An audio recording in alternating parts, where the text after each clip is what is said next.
नमस्कार दोस्तों, रामनार क्लासेस में आप सबका स्वागत है। आज हम लोग बिहार पुलिस के सामान्य ज्ञान और सामान्य विज्ञान का कुल 70 प्रश्न देखेंगे। यदि आप हमारे चैनल पर नए हैं तो हमारे चैनल को सब्सक्राइब कर लें ताकि आने वाले वीडियो का नोटिफिकेशन आप लोगों को मिल जाए। आप सबको पता है कि बिहार पुलिस का एग्ज़ाम 24 सितंबर से होने वाला है। अब ज़्यादा समय बचा नहीं है, तो चलिए स्टार्ट करते हैं। आज का पहला प्रश्न कह रहा है कि लूनी नदी के संदर्भ में निम्नलिखित कथनों में से कौन सही है। आंसर आपका डी हो जाएगा। लूनी नदी कच्छ के रण के दलदली भूमि में लुप्त हो जाती है। 101 का आंसर क्या हो जाएगा? ए हो जाएगा। क्वेश्चन नंबर 2, पृथ्वी के निकटतम ग्रह है। आंसर आपका बी हो जाएगा, शुक्र ग्रह हो जाएगा। पृथ्वी के निकटतम ग्रह शुक्र ग्रह है। यदि कहे कि सूर्य के निकटतम ग्रह कौन सा है तो बुध हो जाएगा। यदि कहे कि सबसे बड़ा ग्रह कौन है तो बृहस्पति हो जाएगा। यदि कहे कि लाल ग्रह किसे कहा जाता है तो मंगल को कहा जाता है। तो 2 का आंसर आपका क्या हो जाएगा? बी हो जाएगा। क्वेश्चन नंबर 3, विषुवत रेखा निम्न में से किस देश से होकर के नहीं गुजरती है। आंसर आपका डी हो जाएगा, बोत्सवाना। बोत्सवाना से आपका मकर रेखा गुजरती है, कर्क रेखा नहीं गुजरती है। कर्क रेखा केनिया, मालदीव और सोमालिया से होकर के गुजरती है। 3 का आंसर क्या हो जाएगा? डी हो जाएगा। क्वेश्चन नंबर 4, निम्न में से कौन अवसादी चट्टान नहीं है। आंसर देखिए सी हो जाएगा, डायोराइट। डायोराइट एक आग्नेय चट्टान है, याद रखिएगा, डायोराइट आग्नेय चट्टान है। बाकी बलुआ पत्थर, नमक की चट्टान और कांग्लोमरेट ये आपका अवसादी चट्टान है। तो 4 का आंसर आपका क्या हो जाएगा? सी हो जाएगा। क्वेश्चन नंबर 5, भारत की समुद्री सीमा से संबद्ध देश कितने हैं। आंसर देखिए बी हो जाएगा, टोटल 7 देश है। कौन कौन सा देश है तो देखिए मालदीव है, पाकिस्तान है, श्रीलंका है, बांग्लादेश है, म्यांमार, थाईलैंड और इंडोनेशिया है। तो इसे याद रखिएगा सातों को। तो 5 का आंसर आपका बी हो जाएगा।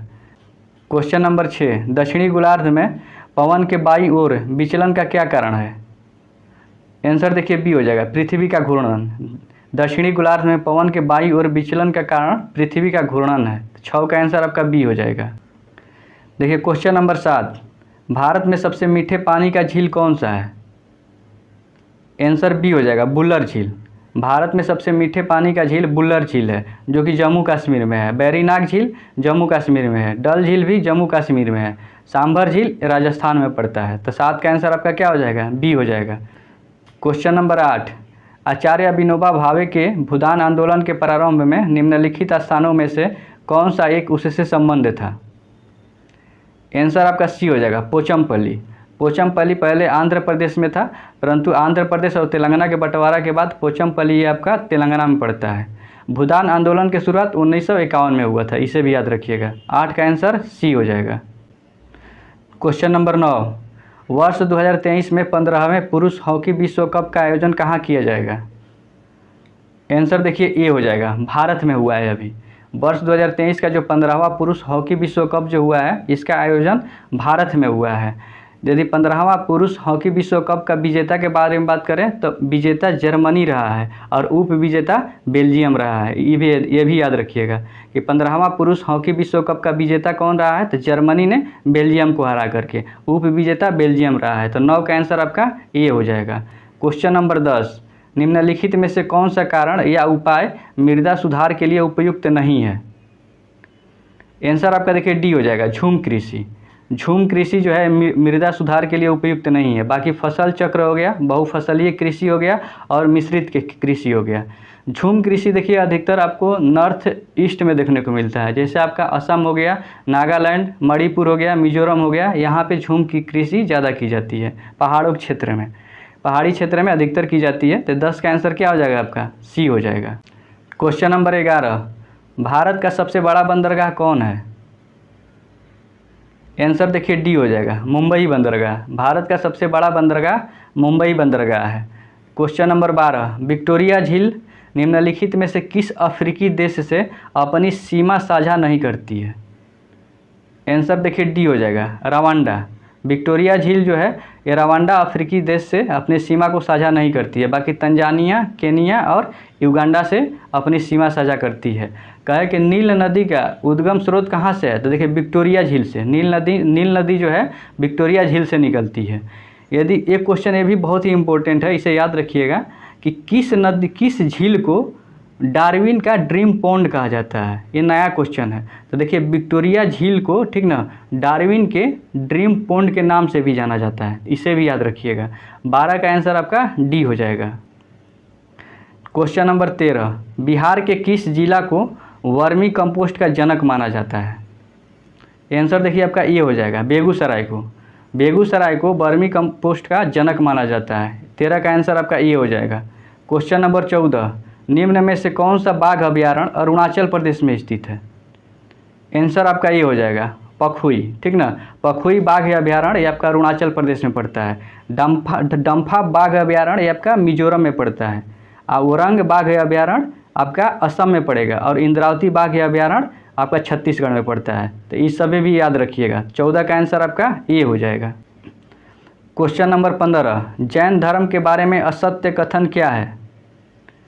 आंसर देखिए बी हो जाएगा। कह रहा है कि जैन धर्म में आत्मा की मान्यता नहीं है, ये गलत है। जैन धर्म में आत्मा की मान्यता है। 15 का आंसर बी हो जाएगा। क्वेश्चन नंबर 16, निम्न में से कौन सी सभ्यता अपने नगर नियोजन के लिए प्रसिद्ध थी? आंसर देखिए ये हो जाएगा, सिंधु घाटी सभ्यता। सिंधु घाटी सभ्यता अपने नगर नियोजन के लिए प्रसिद्ध थी। सिंधु घाटी सभ्यता के 2 प्रमुख शहर थे, हड़प्पा और मोहनजोदड़ो। हड़प्पा रावी नदी के किनारे स्थित है, और मोहनजोदड़ो आपका सिंधु नदी के किनारे स्थित है। इसे भी याद रखिएगा। 16 का आंसर ये हो जाएगा। क्वेश्चन नंबर 17, निम्न में से किस वंश का शासन सबसे दीर्घकालिक था? आंसर देखिए आपका सी हो जाएगा, तुगलक वंश। यदि हम गुलाम वंश के बारे में बात करें तो गुलाम वंश का कार्यकाल 1206 से लेकर के 1290 ईस्वी तक था। इसने लगभग 84 साल तक शासन किया था। खिलजी वंश का कार्यकाल जो था 1290 से 1320 तक, खिलजी वंश ने 30 साल तक शासन किया था। तुगलक वंश का कार्यकाल जो था 1320 ले लेकर के 1412 तक, इसने 92 साल तक शासन किया था। लोधी वंश का जो कार्यकाल था वो 1451 से लेकर के 1526 तक था। इसने लगभग 75 साल तक शासन किया था। तो कह रहा है कि सबसे दीर्घकालिक किसका था? तो तुगलक वंश का, 92 साल तक इसने शासन किया था। 17 का आंसर आपका सी हो जाएगा। क्वेश्चन नंबर 18, अब्दुल रजाक ने विजयनगर साम्राज्य की यात्रा किसके शासनकाल में किया था? आंसर देखिए आपका ये हो जाएगा, देवराय द्वितीय के समय में आया था। अब्दुल रजाक देवराय द्वितीय के समय में विजयनगर साम्राज्य में आया था। यदि हम देवराय प्रथम के बारे में बात करें तो इसके शासनकाल में निकोलो कोंटी आया था, जो आपका इटली के रहने वाला था। और कृष्ण देवराय के समय में बारबोसा और डोमिंग पायस आया था, जो पुर्तगाल का रहने वाला था। तो क्वेश्चन नंबर 18 का आंसर ये हो जाएगा। क्वेश्चन नंबर 19, शुजाउद्दौला और शाह आलम द्वितीय ने रॉबर्ट क्लाइव के साथ इलाहाबाद के संधि पर हस्ताक्षर कब किए थे? आंसर देखिए सी हो जाएगा, 12 अगस्त 1765 ईस्वी को। तारीख भी याद रखिएगा, 12 अगस्त 1765 ईस्वी को। 19 का आंसर आपका सी हो जाएगा। क्वेश्चन नंबर 20, शेर शाह ने अपना अंतिम सैन्य अभियान किस राज्य के खिलाफ किया था? आंसर आपका सी हो जाएगा, कलिंजर के खिलाफ। शेर शाह ने अपना अंतिम सैन्य अभियान कलिंजर के खिलाफ किया था, और यहीं पे उसका मृत्यु भी हो जाता है 22 मई 1945 ईस्वी को। इसे भी याद रखिएगा। शेर शाह की मृत्यु 22 मई 1945 ईस्वी को कलिंजर सैन्य अभियान के समय में हुआ था। 20 का आंसर सी हो जाएगा। क्वेश्चन नंबर 21, निम्नलिखित कथनों में से कौन सा कथन असत्य है? देखिए आंसर ए हो जाएगा। कह रहा है कि रॉबर्ट क्लाइव बंगाल का प्रथम गवर्नर जनरल था। ये गलत है। रॉबर्ट क्लाइव जो था बंगाल के प्रथम गवर्नर था, इसे याद रखिएगा, गवर्नर सिर्फ था। बी कह रहा है कि विलियम बेंटिक भारत के प्रथम गवर्नर जनरल था। ये सही है, भारत का प्रथम गवर्नर जनरल विलियम बेंटिक था। यदि कहे कि बंगाल का प्रथम गवर्नर जनरल कौन था, तो वो आपका वारेन हेस्टिंग था। लॉर्ड कैनिंग भारत का प्रथम वायसराय था। ये भी सही है। सी राजगोपालचारी स्वतंत्र भारत के पहले भारतीय गवर्नर जनरल थे। तो डी भी सही है। कह रहा है कौन सा कथन असत्य है, तो आपका 21 का आंसर ए हो जाएगा। क्वेश्चन नंबर 22, निम्नलिखित में से कौन क्रिप्स मिशन के साथ कांग्रेस के आधिकारिक वार्ताकार थे? आंसर देखिए आपका सी हो जाएगा, पंडित जवाहरलाल नेहरू एवं मौलाना अबुल कलाम आज़ाद थे। क्रिप्स मिशन भारत में मार्च 1942 में आया था। इसे भी याद रखिएगा। तो 22 का आंसर आपका सी हो जाएगा। क्वेश्चन नंबर 23, कौन सी महत्वपूर्ण घटना जलियांवाला बाग नरसंहार के तुरंत पूर्व घटी थी? आंसर देखिए बी हो जाएगा, रॉलेट एक्ट। रॉलेट एक्ट आपका मार्च 1919 ईस्वी में लागू हुआ था। ठीक है, इसे याद रखिएगा। जलियांवाला बाग हत्याकांड अप्रैल यानी कि 13 अप्रैल 1919 ईस्वी को हुआ था, इसे याद रखिएगा। असहयोग आंदोलन 1920 में हुआ था। सांप्रदायिक अवार्ड 1932 में, ठीक है। बिहार विद्यापीठ की स्थापना 6 फरवरी 1921 ईस्वी को महात्मा गांधी के द्वारा किया गया था। तो 23 का आंसर आपका क्या हो जाएगा? बी हो जाएगा। क्वेश्चन नंबर 24, आज़ाद हिंद फौज की स्थापना का श्रेय किसे दिया जाता है? आंसर आपका बी हो जाएगा, रास बिहारी बोस को। आज़ाद हिंद फौज की स्थापना रास बिहारी बोस ने किया था, परंतु आज़ाद हिंद फौज की प्रथम स्थापना अपना कैप्टन मोहन सिंह ने किया था सितंबर 1942 ईस्वी को, परंतु ये असफल रहे थे। सफल आज़ाद हिंद फौज की स्थापना का श्रेय रास बिहारी बोस को जाता है। अक्टूबर 1943 ईस्वी को सुभाष चंद्र बोस को सर्वोच्च सेनापति बनाया जाता है आज़ाद हिंद फौज की। तो आपका 24 का आंसर बी हो जाएगा। क्वेश्चन नंबर 25, निम्नलिखित में से कौन भक्ति आंदोलन के प्रस्तावक नहीं थे? आपका आंसर ए हो जाएगा, नागार्जुन। नागार्जुन जो थे भक्ति आंदोलन के प्रस्तावक नहीं थे। बाकी त्यागराज हो गए, तुकाराम हो गए, वल्लभाचार्य हो गए, ये सब भक्ति आंदोलन के प्रस्तावक थे। 25 का आंसर आपका ए हो जाएगा। क्वेश्चन नंबर 26, भारतीय रिजर्व बैंक के बैंक दर कम करने के फलस्वरूप क्या होगा? तो देखिए बाजार की तरलता बढ़ जाती है। आंसर इसका 26 का ए हो जाएगा। जब भारतीय रिजर्व बैंक बैंक दर को जब कम करता है तो बाजार की तरलता बढ़ जाती है। 26 का आंसर ए हो जाएगा। क्वेश्चन नंबर 27, गन्ने के उचित एवं लाभप्रद कीमत को निम्नलिखित में से कौन अनुमोदित करता है? आंसर देखिए इसका ए हो जाएगा, आर्थिक मामलों के मंत्रिमंडलीय समिति ने, ठीक है ना। गन्ने का जो उचित एवं लाभप्रद कीमत जो होता है ये आपका आर्थिक मामले के मंत्रिमंडलीय समिति तय करता है, ठीक है। बाकी कृषि लागत एवं मूल्य आयोग, ठीक ना, ये एमएसपी का निर्धारित करता है, मिनिमम सपोर्ट प्राइस, ठीक है, न्यूनतम समर्थन मूल्य, जो कि आपको 22 खाद्य पदार्थों पे लागू किया जाता है, ठीक है। तो आपका 27 का आंसर क्या हो जाएगा? ए हो जाएगा। क्वेश्चन नंबर 28, बाजरा का सर्वाधिक उत्पादक राज्य कौन है? आंसर आपका ये हो जाएगा, राजस्थान है। राजस्थान में बाजरा का सर्वाधिक उत्पादन होता है। 28 का आंसर ए हो जाएगा। क्वेश्चन नंबर 29, क्रिस्टलीकरण निम्न में से किसका उदाहरण है? आंसर आपका ये हो जाएगा, भौतिक परिवर्तन का। क्रिस्टलीकरण की प्रक्रिया परमाणुओं या अणुओं का एक भौतिक परिवर्तन है, इसे भी याद रखिएगा। तो 29 का आंसर आपका ए हो जाएगा। क्वेश्चन नंबर 30, जल विद्युत का उत्पादन किस सिद्धांत पर कार्य करता है? आंसर आपका सी हो जाएगा, गुरुत्वीय स्थितिज ऊर्जा और ऊर्जा संरक्षण सिद्धांत, ठीक ना। जल विद्युत का जो उत्पादन होता है गुरुत्वीय स्थितिज ऊर्जा और ऊर्जा संरक्षण सिद्धांत के आधार पर कार्य करता है। 30 का आंसर आपका सी हो जाएगा। क्वेश्चन नंबर 31, निम्नलिखित में से कौन सी मूल भौतिक राशि नहीं है? आंसर आपका ए हो जाएगा, वेग हो जाएगा। वेग आपका मूल भौतिक राशि नहीं है। मूल भौतिक राशियों की संख्या टोटल 7 है, ठीक है, याद रखिएगा। लंबाई हो गया, विद्युत धारा हो गया, ज्योति तीव्रता हो गया, फिर आपका पदार्थ की परिमाण हो गया, ताप हो गया, समय और द्रव्यमान हो गया। वेग आपका मूल भौतिक राशि नहीं है। 31 का आंसर आपका ए हो जाएगा। क्वेश्चन नंबर 32, निम्न में से किस बल के कारण दूध से क्रीम को पृथक किया जाता है? आंसर देखिए आपका बी हो जाएगा, अपकेंद्रीय बल, ठीक है। अपकेंद्रीय बल के कारण दूध से क्रीम पृथक होता है, ठीक ना। इस अपकेंद्रीय बल के सिद्धांत पर ही आपका कपड़ा सुखाने की मशीन भी काम करता है, इसे भी याद रखिएगा। तो आपका 32 का आंसर बी हो जाएगा। क्वेश्चन नंबर 33, भारत में सर्वप्रथम न्यूनतम समर्थन मूल्य की अवधारणा किस समिति की सिफारिश पर लागू किया गया था? आंसर देखिए आपका ये हो जाएगा, लक्ष्मीकांत झा के समिति पे, ठीक है। भारत में प्रथम बार एमएसपी की अवधारणा लक्ष्मीकांत झा के समिति के सिफारिश पर 1965 में लागू किया गया था, इसे याद रखिएगा, 1965 ईस्वी में। तो आपका 33 का आंसर ए हो जाएगा। क्वेश्चन नंबर 34, सिगरेट लाइटर में निम्नलिखित में से कौन सी गैस प्रयुक्त होती है? आंसर आपका देखिए डी हो जाएगा, ब्यूटेन होता है। सिगरेट लाइटर में ब्यूटेन गैस का प्रयोग होता है। क्वेश्चन नंबर 35, सबसे अधिक क्रियाशील धातु कौन सी है? आंसर देखिए आपका ये हो जाएगा, पोटेशियम। पोटेशियम से जो धातु जो है सबसे अधिक क्रियाशील धातु है। पोटेशियम के बाद सोडियम, सोडियम के बाद कैल्शियम, फिर मैग्नीशियम होता है। यदि कहे कि सबसे कम क्रियाशील धातु कौन है तो आपका सोना हो जाएगा, गोल्ड, ठीक है, इसे भी याद रखिएगा। तो 35 का आंसर आपका ए हो जाएगा। क्वेश्चन नंबर 36, सबसे बड़ा स्तनपायी है? आपका आंसर ये हो जाएगा, व्हेल मछली। सबसे बड़ा स्तनपायी व्हेल मछली है। क्वेश्चन नंबर 37, सौर ऊर्जा एटीपी में बदलती है? देखिए आंसर इसका ए हो जाएगा, क्लोरोप्लास्ट हो जाएगा। सौर ऊर्जा जो है एटीपी में बदलता है क्या? क्लोरोप्लास्ट में। आपका 37 का आंसर ए हो जाएगा। क्वेश्चन नंबर 38, निम्नलिखित में से कौन मानव शरीर की सबसे छोटी हड्डी है? आंसर आपका बी हो जाएगा, स्टेपीज, जो कान में पाई जाती है। स्टेपीज हड्डी जो है आपका मानव शरीर की सबसे छोटी हड्डी होती है, जो कान में पाई जाती है। कहे कि सबसे बड़ी हड्डी कौन होती है मानव शरीर की, तो आपका फीमर हड्डी हो जाएगी, ठीक ना, जो जांघ में पाई जाती है। 38 का आंसर आपका क्या हो जाएगा? बी हो जाएगा।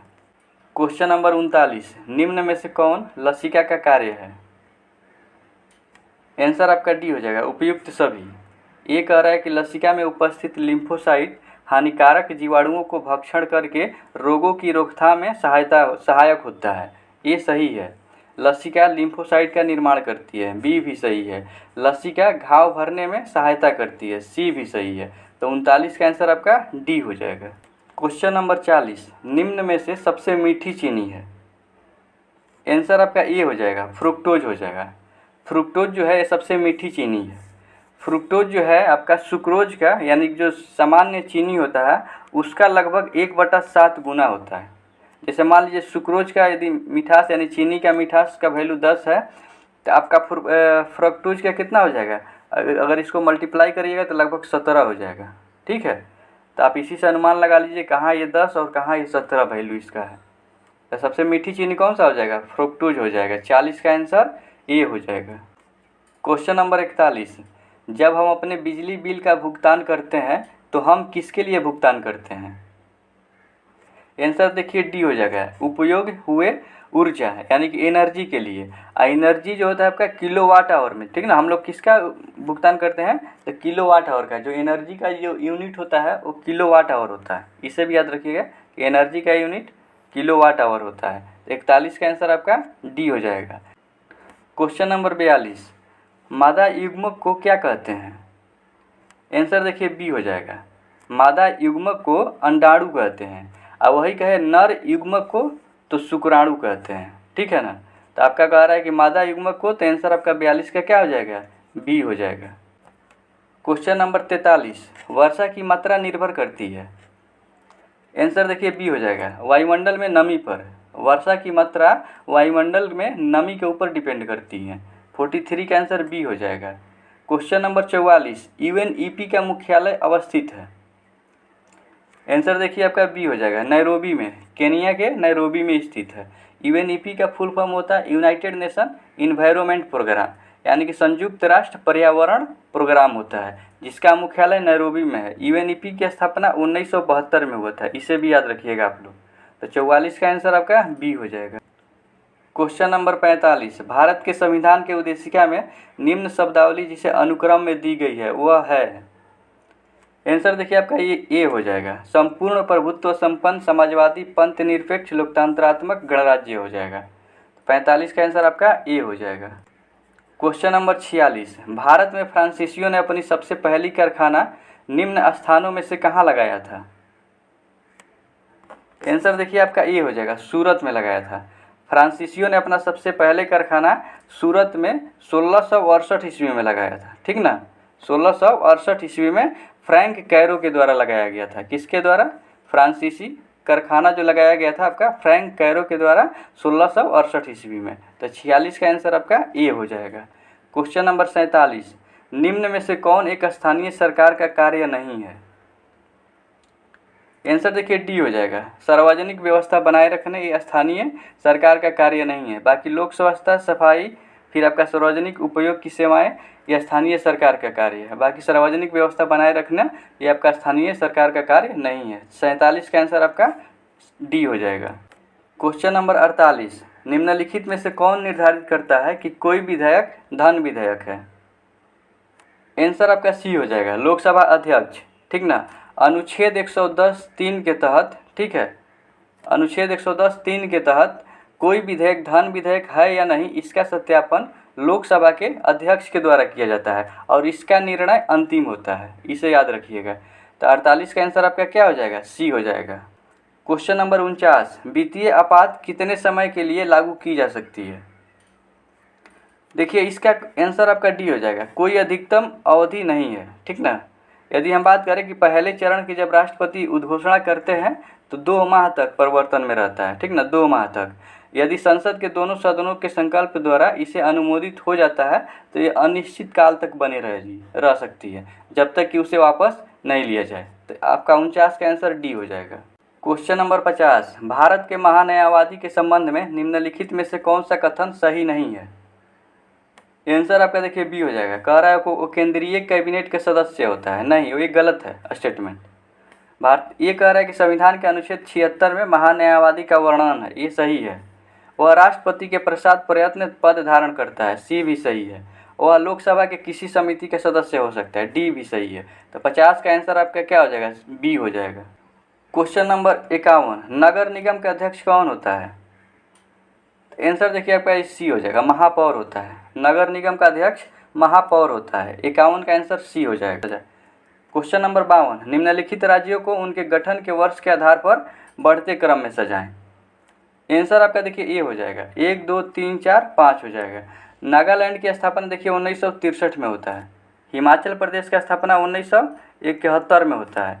मणिपुर का स्थापना 1972 में होता है और सिक्किम की स्थापना 1975 में होता है, ठीक है। और मिजोरम की स्थापना 1987 में होता है। तो आपका 1 2 3 4 5 हो जाएगा। 52 का आंसर ए हो जाएगा।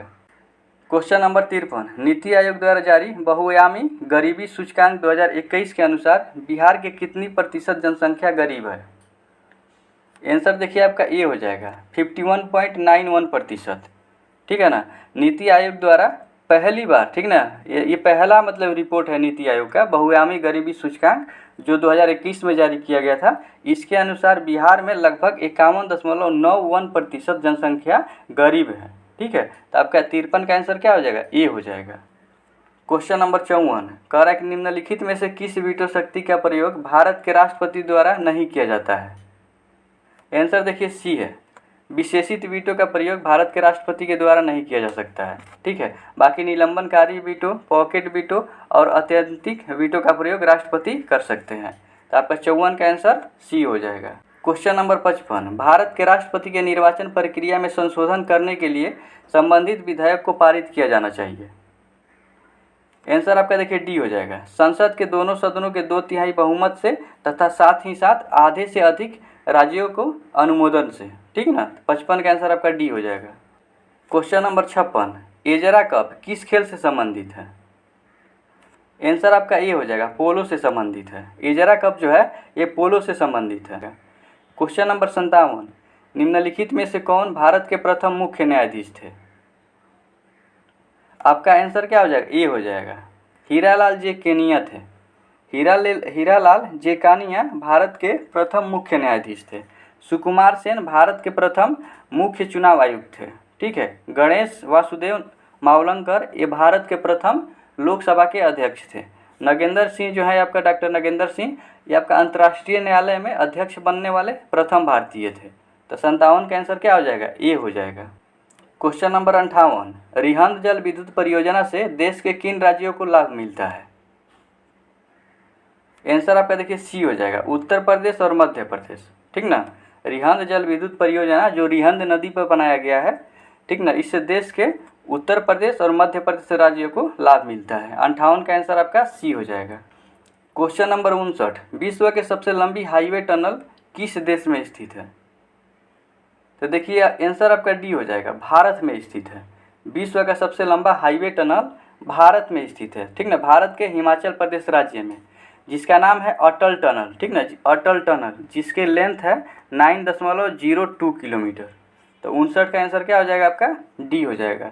क्वेश्चन नंबर 60, हवाई अड्डों पर विमान चालकों को संकेत देने के लिए किस गैस का प्रयोग किया जाता है? आंसर देखिए आपका सी हो जाएगा, नियोन गैस का। हवाई अड्डों पर विमान चालकों को संकेत देने के लिए नियोन गैस का प्रयोग किया जाता है। 60 का आंसर सी हो जाएगा। क्वेश्चन नंबर 61, 50 डिग्री सेल्सियस कितने फ़ारेनहाइट के बराबर होता है? आंसर इसका देखिए बी हो जाएगा, ठीक ना। यदि इसका वैल्यू आप फाइंड करना चाहें तो कर सकते हैं कि होता है सी माइनस यानी सेंटीग्रेड माइनस 0/100, ठीक ना, बराबर होता है आपका फ़ारेनहाइट -32 बट्टा में 180 होता है। ठीक है, अगर सी के जगह पे 50 रखिएगा, 50 माइनस 0 50 हो जाएगा, 50 से कटाइएगा नीचे 50 दूनी 100 हो जाएगा, 2 से कटाइएगा 90, 90 बार में कट जाएगा, इधर जाएगा 90। ठीक है, इधर माइनस में तो उधर जाएगा प्लस, तो 32 इधर आ जाएगा, जोड़िएगा तो कितना हो जाएगा 122 हो जाएगा। ठीक है, तो आपका 61 का आंसर क्या हो जाएगा, बी हो जाएगा। क्वेश्चन नंबर 62, निम्नलिखित में से कौन सा एक संघाई सहयोग संगठन का सदस्य नहीं है। आंसर आपका सी हो जाएगा, यूक्रेन नहीं है। संघाई सहयोग संगठन में टोटल 8 सदस्य देश हैं, जिसमें से आपका रूस है, कजाकिस्तान है, भारत है, पाकिस्तान है, उज्बेकिस्तान है, तजाकिस्तान है, ठीक है, किर्गिस्तान है, तो चीन है।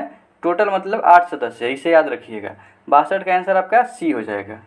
Question number 63, Balco aluminium company की स्थापना किस देश की सहायता से हुई थी।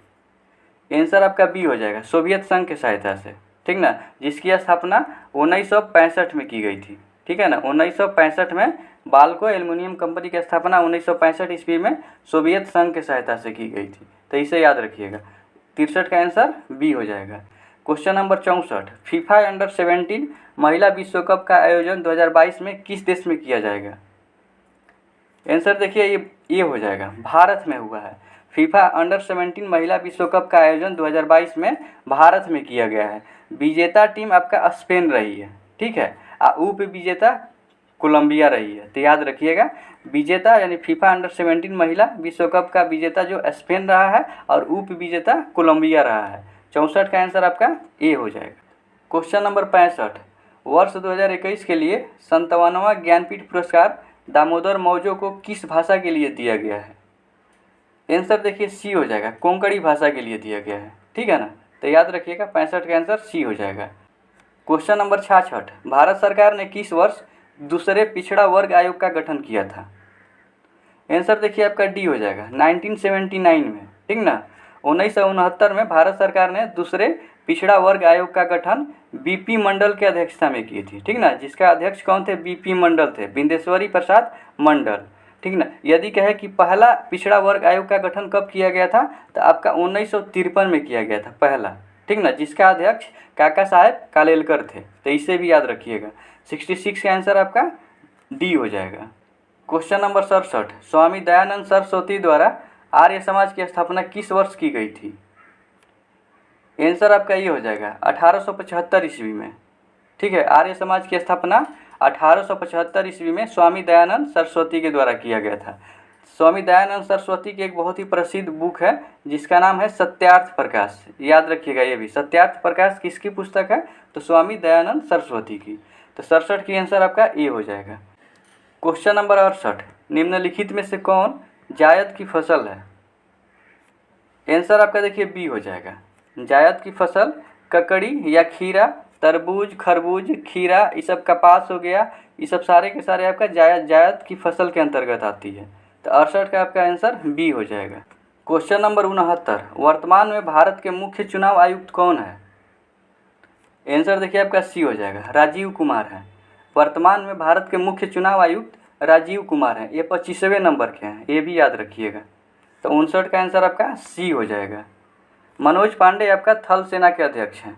ठीक है, क्वेश्चन नंबर 70, आर्थिक सर्वेक्षण 2021-22 के अनुसार कृषि एवं संबंध क्षेत्र में वर्ष 2021-22 में कितने प्रतिशत की दर से वृद्धि दर्ज करने का अनुमान है। तो देखिए इसका आंसर आपका बी हो जाएगा, 3.9%। इसे भी याद रखिएगा। तो क्वेश्चन नंबर 70 का आंसर आपका बी हो जाएगा। तो आज का हम लोग का 70 प्रश्न कंप्लीट हो गया। यदि आप लोगों को वीडियो पसंद आई हो तो हमारे वीडियो को लाइक करें, शेयर करें और कमेंट करके ज़रूर बताइए कि आप लोगों का वीडियो कैसा लगा। यदि आप हमारे चैनल पर नए हैं तो हमारे चैनल को सब्सक्राइब कर लें ताकि आने वाले वीडियो का नोटिफिकेशन आप लोगों को मिल जाए। फिर मिलेंगे आप लोगों के साथ एक नए वीडियो के साथ। तब तक के लिए आप सभी को राधे राधे, जय श्री कृष्णा।